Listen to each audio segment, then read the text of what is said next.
How do you repurpose your sermon series to live beyond Sunday? We'll give you a bunch of ways to do that this week.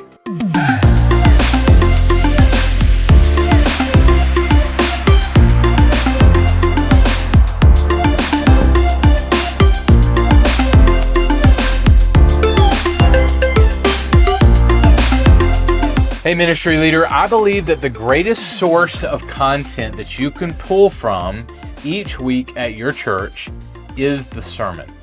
It's a gold mine of content. We're going to talk about how to clip up your sermon, how to use reels, how to use social media quote graphics from your sermon, how to upload your sermon to YouTube and other platforms, and more, all on today's show. Are you looking for reliable printing for your visuals? Well, check out our friends at outreach.com. As a preferred printing partner for over 20,000 churches worldwide, they have everything you need. From postcards to banners to mailers, Outreach is here to help you reach more with custom printing. Your visuals matter because your message matters. Make your message stand out with outreach.com. Hey guys, on today's episode, our Director of Marketing, Mark Harvard, and I had a chance to chat with Josh Givens. Josh is the Communications Director at 614 Ministries. He also has served as the Communications Director at Northside Bible Church. And the three of us chat about ways that you can repurpose your sermon content. It's a gold mine of content that you can use each week to match with visuals to allow people to engage with the gospel throughout the week. Here's our chat with Josh. Mark is joining me on this interview. Mr. Mark Harvard, the one, the only, the myth, the legend, Mark Harvard. That's Esquire. Oh, Esquire. Mark Harvard, Esquire. They get really upset in the UK if you don't. Are you doing law work now? Isn't that a law? Mark yes, Harvard. Donovan Esquire. Harvard and yeah. Yeah. Mark, thanks for being here. Thanks for doing this with me, man. Absolutely. Glad to be here. So we welcome Josh Givens. Josh, man, thanks so much for hanging out. Tell us a little bit about yourself and your role at 614 Ministries. Yeah, thanks for having me on. This is really an honor. So 614 Ministries is really essentially like it's still kind of, as far as ministries go, it's still probably a fairly new thing. We launched back in 2018. So my dad's a senior pastor of a local church here in Mobile, and he's really had a heart for small church ministry. He's worked in the big church world most of my young life. And we moved here in 2000, March of 2000, and he took the reins of a really small local church here. You're talking 75 people on a really good Sunday kind of church. So we decided to launch a church revitalization nonprofit ministry back in 2018. He named it after his life verse, Galatians 6:14. And we provide everything from pulpit fill. So this is like, we're talking churches without pastors, who are looking for a full-time pastor, churches that need pulpit fill for like a special conference they're trying to pull off, but they don't have the budget or the resources or the manpower to pull it off. They're looking for speakers for like worship events, revivals, that kind of thing. We provide training and development of leaders and volunteers. So we will go in and train your volunteers on more advanced things than they're equipped to be able to handle as is. We teach discipleship models for core church leaders, cultural awareness of like trends that are kind of going on. We'll teach inductive Bible study methods classes. We'll literally come in and do like a full-blown deal on inductive Bible study methods if your church hasn't ever done anything like that before. We counsel pastors through burnout, discouragement, depression, ministry burnout, all that kind of stuff. Families and couples conferences, we'll set that kind of stuff up. And then my role, what you're asking about, I come in and handle everything for the training of digital and social media implementation. Small churches that don't have websites, a lot of small churches don't have a website. They don't have any social media presence at all. A lot of the ones we're encountering don't even have a logo. They don't even know why they need a logo. So I kind of come in, and being a graphic design nerd myself, I kind of come in and help with a lot of that. Kind of put them on the map, give them some branding and some marketing, stuff like that. So I love it. I live for it. That's what I do. So your inductive Bible study intrigued me. So do you do inductive study yourself? I do a little bit. I'm a PK nerd, so I love inductive Bible study methods. My dad's taught those classes my whole life. Do you have the pins? Looks like somebody turned your Bible into a coloring page. Do the whole 9 yards, man. It's the whole thing. Do the verse mapping and the why is this word here and why is that word there thing and all that good stuff. Yeah. Josh, once you start doing IBS, there's really you can't go back, you know? No way. You can't, man. You know? You have Two other inductive Bible study nerds? Come on, guys. We're a very small club here. Dude, I'm in seminary. I have to do these things. Yeah, excuse me while I get my colored pins out. Man. Hang on a second. If you're in seminary, bro, you ain't getting out of it. Okay, so we have instructions for people listening to this podcast. Once you print out the transcript, we're going to give you a key, and you're going to circle certain words and certain colors. Take it back to the Greek. That's right. Exactly. Well, awesome. Josh, man, I wanted to have you on to kind of talk about repurposing your sermon series to really give it more life. I love how you guys work with a lot of pastors and churches in this area. So kind of get us started here. Why is it important for us to think about how to take your sermon series beyond Sunday, especially using visuals to do that? Absolutely. I just think that this whole question is so ironic, being a pastor's kid who's supposed to be paying attention to his dad every Sunday morning, but being the communications director of the church and sometimes not being able to pay attention. So I think one of the biggest reasons is, and maybe the most obvious reason first, and I think a lot of us that work in church comms sometimes forget this. But I think that, and again, I say this as a pastor's kid myself, more and more pastors are realizing this as well, but it's that the average churchgoer has forgotten most of your sermon by the time they hit the parking lot. And that's just the stats. And then the rest of those churchgoers have forgotten the sermon by the time they hit the restaurant. So that's what you're up against. The attention span of the average American today is not what it used to be. And then, so you're I wasn't paying attention. Okay. You weren't even paying attention. See, exactly. I'm just kidding. So, not only are you battling the attention span problem, but then you're battling the retention rate problem. So it's like, even if they were paying attention, they've probably forgotten it. So that really makes getting something out of the sermon critical, because it's like, otherwise, why are we even here? But I think there's another answer at work that's even more important, and it kind of weighs even more heavily. And that is that Jesus is the hope of the world. And until he comes back, he's counting on us. So there's literally lives and souls hanging in the balance for this whole deal. And if nobody's getting anything out of the Sunday sermon, then it's really like, why are we even doing what we're doing? So as church communicators, we have a big responsibility on our shoulders. So when it comes to social and visuals on social, taking your sermon out, which is more effective, graphics or video? Video, hands down. I'm a video nerd. I'm a graphics nerd because I'm a graphics design nerd, but I'm a video nerd. It was my thing in college, majored in broadcast journalism, whatever they used to call it back then. I think the overarching benefit of video is that it can convey a lot of information in a relatively short amount of time. And that makes it very, very helpful on social media. Again, going back to the attention span thing, people on Facebook, Instagram, we're literally creating social media platforms these days for people that have low attention spans, for people that only want to watch a 30-second reel and get everything they possibly can out of that 30-second reel. So a lot of churches are doing announcement reels now and that kind of thing. Video is also very versatile. So you can cover a wide range of topics in one video or break it up into multiple videos, which is something you can't do with graphics. You mentioned reels and also short attention spans. And, a lot of people are saying we can repurpose these sermons that are out there in these short bites and, we can put them in different forms, that sort of thing. What are some of the best ways for us to, select bits for these reels? And also, what are some ways we can streamline that process for a church that maybe doesn't have the manpower to put an entire, creative team around shaping it? Right. You're talking to that one man team right now. So, I get it. Totally get it. I think when you're breaking up your reels, really, there's a couple, I know for me, there's a couple really big things that I look for.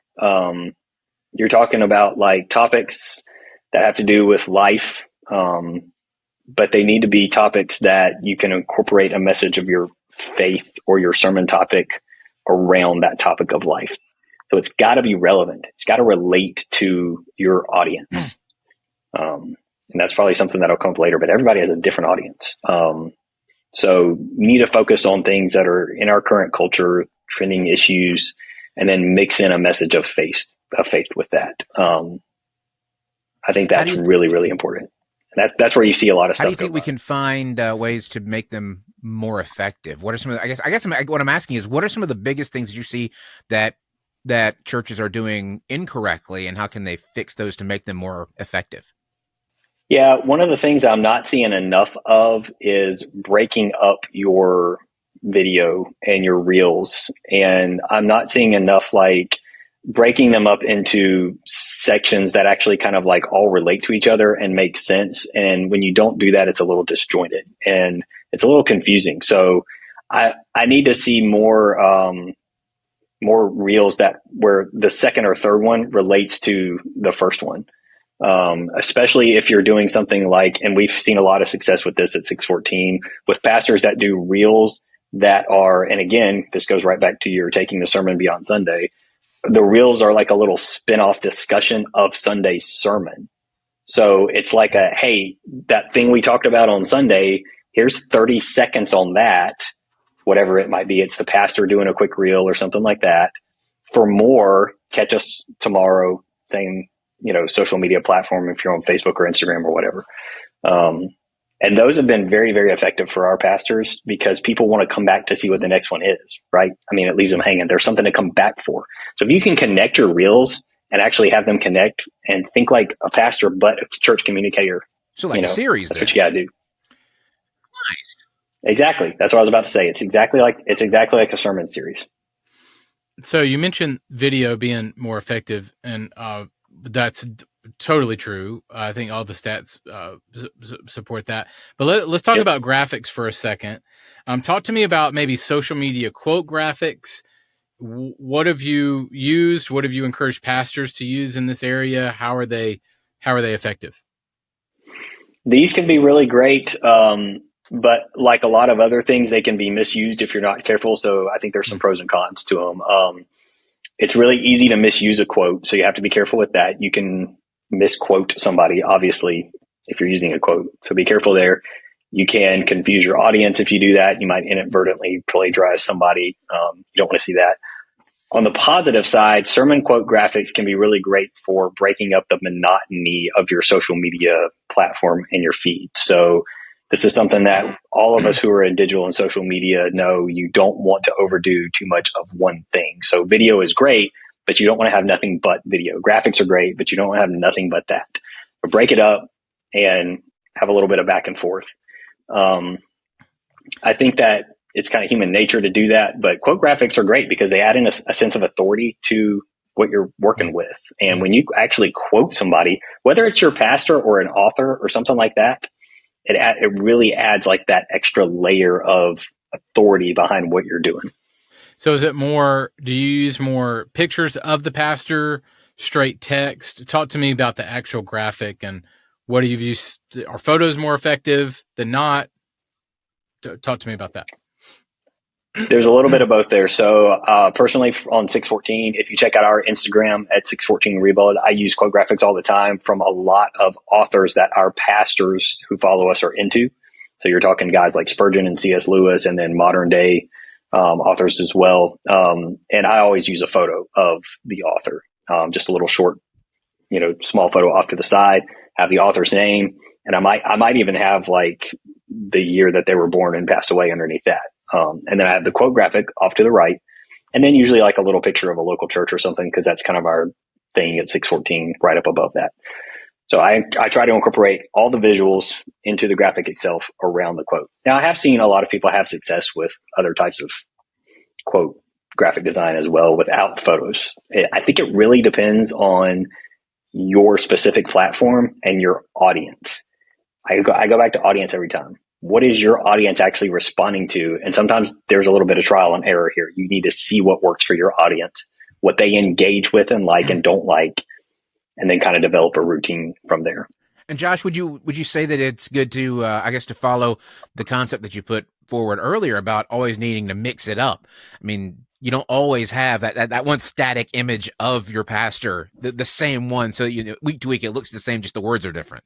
It's always good to, variety. Exactly. Life, that's what they say. Exactly. Yeah. Change it up a little bit. If you're at a church where, and I envy you if this is true, but if you're at a church where you've got the resource and manpower for a photography team and video team and all that, and you've got 7, 8, 10, 12, 15 different shots of your pastor that are all great, and you're doing quote graphics, change those photos up. Don't use the same shot of him every single time. Change it up, make it different every time. This will break up the monotony of what you're actually doing and it'll break up the monotony of your quote graphics while you're breaking up the monotony of graphics versus video and so on and so forth, all through your newsfeed and timeline. Josh, let's talk a little bit about YouTube. Okay. We all know that we're supposed to be cutting our sermons out, putting them out there on YouTube so that the world can see them. I've heard it. It's one of the number 2 search engine in the world. So, what are some best practices that you would give us for if we've never done this, we're just kind of dipping our big toe into this giant body of water that is YouTube with our church? What's our starting point? Yeah, I say one of my best tips for this kind of thing, and I'm at a church that's not doing this yet, but I've worked with churches that are doing this, and they ask me the same kind of questions. One of my biggest pointers with YouTube right off the bat is, and I know it's going to sound strange because there's a lot of churches doing this, don't publish the entire sermon to your YouTube page. Really? Don't do that right away. Don't do it. I see a lot of churches, big and small, who are getting into the YouTube world, make this mistake right off the bat. You need to think of YouTube as what you just said a second ago. It's a search engine. It's just a search engine with video results. And people are browsing YouTube like they would with Google, looking for very specific things. The only difference is that all the results are in video form. So first of all, your video title, however long your video actually is, your video title needs to be very SEO friendly, and it needs to have some sort of deal that the search engine algorithm is going to smile upon. And my guess is that the sermon title itself from your pastor is probably not very SEO friendly. I live in this world. Most pastors just aren't thinking in SEO friendly terms. They're not thinking about search tags. They're not thinking about that kind of stuff. My dad calls search tags hashtags, man. He cracks me up. He's like, I need to give you some hashtags for that podcast. And I'm like, what are we even talking about right now? No, these are search tags. He's like, oh, it's the same thing. It's the tags. Same thing. So you need to you need to be thinking in SEO friendly terms when you put up a YouTube video, and then remember that most people don't have an attention span of 45 to 55 minutes, 35 minutes even, if that's how long your pastor's full sermon was. So go back, clip it up, go back and find the little pieces. Think of your pastor's sermon almost as a puzzle. Go back and find the little pieces where he was talking about a very specific particular thing. I'll take, for example, my dad's series he did recently on battling fear and anxiety. We decided to call it The Climb because a lot of people that battle anxiety feel like they're climbing over a mountain. We did this whole mountain climbing thing. Go back and find a little piece of that sermon where he might be talking about how to deal with negative emotions. Okay. And cut that out of the sermon. And if it's just like a little 6-minute thing, title it, How to Deal with Negative Emotions. That's a very SEO friendly title. That's something people are going to search for. And you would want that to show up rather than the full sermon and then have a link back to the full sermon or something like that for more click here kind of thing. That's very SEO friendly. And I would recommend that kind of thing rather than publishing the whole 50-minute thing right off the bat. And would you start that path with maybe a YouTube short? Yep. Exactly. That's where I was going next. The YouTube shorts are great, and you really want to use these to, I mean, YouTube shorts have, they're like reels. They've gotten really, really popular because of people's attention spans and the way that we're using social media now. That's changed so much since social media first, launched. And I think the best strategy here is in terms of like using micro video content, and this goes back to Instagram Reels as well. You're battling against the attention rate deal. So you really have to remember with your shorts, you're trying to reach a really big audience with a really small, tiny amount of content and topic. And then you've got to figure out, okay, how can I bring this to life in a way that's going to resonate with my audience? And my audience is different than my audience at Northside is different than my audience over at 614 Ministries. So if I'm working over here in the Northside world, I've got to remember that audience is looking for and engages with a very specific type of content versus what I'm dealing with over here. So not only does it have to be SEO friendly, but it's got to be audience friendly. So let's get into how I can do that. And so I think maybe what pastors or ministry leaders are thinking right now is great. Okay, graphics and video work online, on social media, YouTube. But how do I do that? How do I? And so maybe here's a couple of things I'd love for you guys both to speak into. Maybe the first one is, I mean, AI is definitely in the game on this type of thing. So something like Opus Clip or something like that, where you can deliver the YouTube link and it will actually transcribe it and cut up pieces that you can kind of get in there and edit. But what do you guys think about something like an Opus Clip? I'm not as familiar with Opus Clip, so I can't speak to that. I will say that the YouTube short world does have a lot of its own editing software built in that has become kind of handy. And I will say that like a lot of the church communications volunteers that we're working with over on the 614 side of the world that don't have training in some of the more advanced software and stuff are just starting to wade into things like Canva Pro and things like that, where you can clip up your reel. You can create a reel in Canva Pro. It's all formatted there for you. The full deal is there for you. You do not have to worry about creating, or you don't even have to worry about knowing what the dimensions need to be or anything like that. You just type in Instagram Reel, type in YouTube Short, and it frames it all up for you. And then you can upload or drag and drop your video content over into that, drop it in, and it's got all the little editing features there for you and everything. And you can chop it up however you need to.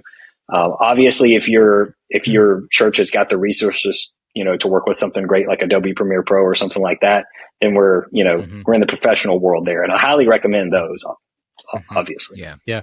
I know my friend Corey Alderin at Sermon Shots. It's another good resource. And we're happy to do it at Church Visuals, taking your clip and chopping it up. But a service like, Corey, that's all they do there is at Sermon Shots is clip up your sermon, and there's some AI tools involved in that. So Sermon Shots is a good resource there. Also, when it comes to our library, there's a lot of things in the library that you can take as ready-made graphics or backgrounds or things like that, and alter that, edit that into your, quote templates and things like that. Josh, do you want to speak to that? Maybe taking ready-made content and, a nicely formed quote template that you're just dropping your pastor's photo in, sure, or video, putting him on a motion background or something like that. Sure. We do that all the time both in the Northside and 614 world. So ready-made stuff is great if you're in a position as a volunteer where you're either working with a team that doesn't have enough creative juices flowing yet, and you're trying to rely on something like that. I do recommend it. I recommend you threw out Sermon Shots, which I was going to. Sermon Shots is great. We've used them for a lot of stuff.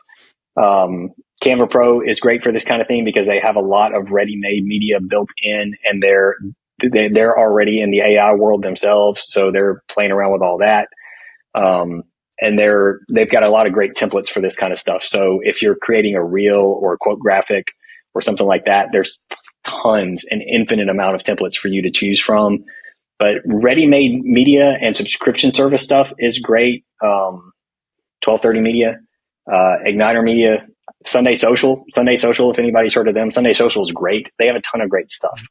I mean, there's all this stuff. I know I'm naming some competition stuff here, but this is just the stuff that I hear being talked about with all of our pastors in the 614 world, saying, hey, I stumbled across this, or I stumbled across that. What do you think about that? Is it bad for me to use ready-made media? Should I be making my own stuff all the time? And it's like, no, if you're a pastor and you don't even have a comms volunteer team yet, and you're doing this all yourself and being the senior pastor of a church, sign up for something, just grab some stuff and go, man. So, and I don't think it's bad to look at your options every once in a while, because everyone's always updating things. Exactly. And, sometimes your local framework is going to change as volunteers, come in and out of the fold and all that. On my end, I edit it. I do it everything by myself in Final Cut, because I'm such a control freak that I can't. That takes me back to college, man. Oh man. College was nothing but Final Cut for the broadcast journalism world. Shooting and editing your news packages. But there are, tools out there that you can use now. I mean, Canva, Adobe Express is one of those things that, if you get into it and start playing around, and, a lot of these work kind of the same way. It's just where they've moved the buttons to. That's right. So you go out there, check out what options are going to work best for your workflow, and don't be afraid to, go check out what the other person's doing every once in a while. Absolutely. What about video podcasts? So we're talking about how to use graphics and video to take my sermon beyond Sunday, and I've seen podcasts be used to great effect. So how do you have some tips on turning your sermon into a video podcast that expounds the sermon, that either reteaches, or maybe it's that fifth point I could only fit 4 in on Sunday, but the fifth point is the podcast, something like that. Do you have any tips on what you've seen there, Josh? Sure. So in terms of whether or not you should turn your sermon into a video podcast or do a podcast that expounds upon the sermon, for that question, I always recommend the latter, mostly because people are going to be more apt to watch or listen to something that's shorter. Like we've said, doing video or audio podcasts, either one, that expound upon the sermon itself is more likely to bring in engagement than doing a full-blown, full-length kind of deal. And it's more likely to have better reach just across your social media in general. So I know a lot of churches that have seen success with podcasts where another pastor on staff, say like an assistant pastor or a teaching pastor or that kind of thing, would grab a co-host and do like a little 20 or 30-minute podcast episode where they actually sit down together and discuss the lead pastor's sermon from Sunday and give their thoughts on it. So you're talking 2 pastors who are not the lead pastor; they're in a different teaching role, but everybody at the church knows who they are, and they've gotten together and formed this little podcast. And they're like, "Hey, every week we're going to have a once a week, like little Bible study type podcast, be it video and or audio, video or audio or whatever. And we're actually just going to talk about what the pastor had to say on Sunday. And if you want to come grab a cup of coffee and hang out with us, this is going to be our little thing. It's just going to be 20 or 30 minutes. And that takes the sermon beyond Sunday, because you're hanging out with these 2 guys on a video podcast who as teaching pastors from your church. So you've already got a relationship with them. And they're going, hey, we're going to talk about Sunday's sermon. I've seen a lot of guys have success with that. Which also helps build up those other personalities in your church. So it's not just your senior pastor all the time. Absolutely. Yeah. And so then when the senior pastor calls on so-and-so to teach their own series, you're not feeling like this is my first time to meet so-and-so or hear so-and-so. So while that door is open, what are some other ways that we can take that footage, take that pastor and take them beyond that, 20 or 30 or sometimes 40 minutes on a Sunday morning? So like take it beyond the video? How can we take these sermons beyond Sunday and get there and get more use out of them, outside of the clips, outside of the shorts, outside of the reels? What are some other things that we're not talking about yet? Maybe some things on the horizon. Sure. Other, I guess, more I hate the phrase, but more outside of the box. No, absolutely. So I'm a graphic design nerd at heart. I mean, that's kind of my thing. And I love marketing and branding and digital and social media management, all that kind of stuff. Much the way that videographers love video. So doing like since we're talking about video, doing little short videos that kind of take a deeper dive into the Sunday message, that can be great. But there's a lot of graphic design stuff you can do here too. I'll go back, for example, to that series that we did called The Climb. You could literally we were in that series for so long that if we had the budget power to pull it off at the time, and I actually brought it up at a staff meeting, people were so into that series and following that series on our social media and our podcast and all that kind of stuff and tracking well with it, and I had developed, before that series ever launched, a logo for the sermon series. The sermon series actually had its own logo, PNG vector style logo, high res. And I was like, we could make t-shirts out of this series because so many people had connected with it all throughout the week, all during Sunday. I mean, you could literally merch a sermon series if you're going to be parked in it for a really long time. And if you've got enough people that are on board with it and loving it, they buy a Climb t-shirt, and that's a little bit of revenue for your church anyway, and all that kind of stuff. That's like a really outside the box thing, but it's a thing that takes the sermon beyond Sunday and that works. And obviously you've got a lot of stuff like your Bible apps and Bible study softwares and that kind of stuff.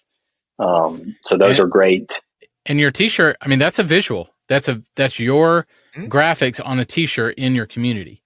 That's the whole deal. Recognizing. Yeah. That's the whole deal. And stick your church logo on there. I mean, that puts your name out there. Yeah. Good. All right, cool. So as we kind of land, Josh, I want to get your thoughts on why visuals in general are important, especially when clipping up my sermon. Why do they need to be, or do they need to be high quality? Does the quality matter at all?